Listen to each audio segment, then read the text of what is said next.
예, 안녕하세요. 대한변호사협회 공인 산재전문 박중영 변호사입니다. 오랫동안 산재전문 변호사로 활동을 하면서 수많은 산재 사건을 다루었는데요. 그 중에서 재해근로자분들이나 사업주분들에게 도움이 될 만한 사례들을 선별해서 박변의 산재 이야기라는 제목으로 동영상을 제작하고 있습니다. 오늘은 그 29번째 시간으로 동료 근로자와 다투던 중 사망한 경우에 업무상 재해라는 주제로 업무 수행 중 동료 근로자와 다투던 중 심장마비로 사망한 사건과 관련된 상담 내용을 정리해 보았습니다. 망인 A는 컴퓨터 AS 출장 수리기사로 근무를 하고 있었습니다. 사망 당일 사무실에서는 A에게 같은 시간대에 두 곳의 출장 수리를 배당을 했습니다. 첫 번째 출장지에서 급하게 수리를 마치고 두 번째 출장지에 도착을 했는데 그때 고객으로부터 컴플레인을 받게 되었습니다. 사무실에 복귀한 A는 담당 직원과 AS 배정에 대해서 크게 언쟁을 하게 되었고 말다툼이 격화돼서 몸싸움에까지 이르게 되었습니다. 결국 A는 몸싸움 과정에서 갑자기 기력을 잃고 쓰러졌고 곧바로 병원으로 이송됐지만 급성 심장사로 사망을 하게 되었습니다. 이 경우 회사에서 동료 근로자와 업무상의 이유로 다투는 과정에서 심장마비로 사망한 경우에도 산재가 인정이 될 수 있을까요? 다툼의 원인이 되었던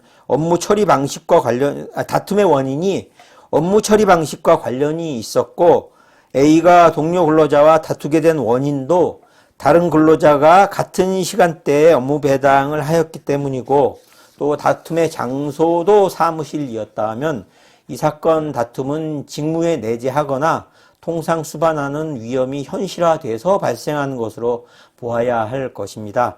따라서 망인의 사망과 업무 사이에 인과관계가 인정돼서 업무상 재해가 인정될 수 있을 것으로 보입니다. 그렇다면 이 경우 A의 유족은 어떻게 해야 될까요? 우선 근로복지공단에 유족급여 및 장의비 청구서를 제출하시면 됩니다. 다만 낙상사고와 같은 일반적인 사고에 의한 사망의 경우에는 유족급여 청구서에 사고 경위를 간단하게 작성하여 제출해도 산재가 인정되는데 큰 문제가 없지만 이 사건과 같이 산재 인정에 다툼의 여지가 있는 사고에 의한 사망의 경우에는 사고의 경위와 인과관계에 대해서 자세하고 전문적으로 작성해서 제출할 필요가 있습니다. 따라서 유족급여 청구서 작성 및 제출 시에 공인노무사나 산재 전문 변호사의 도움을 받으실 필요가 있습니다. 혹시라도 유족급여 신청이 안 받아들여지는 경우에는 어떻게 해야 될까요?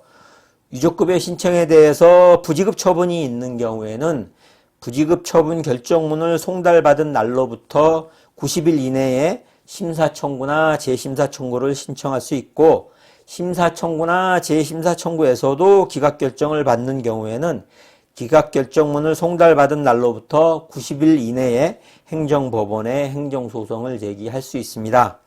아니면 심사 청구나 재심사 청구를 거치지 않고 부지급 처분 결정문을 송달받은 날로부터 90일 이내에 곧바로 행정소송을 제기할 수도 있습니다.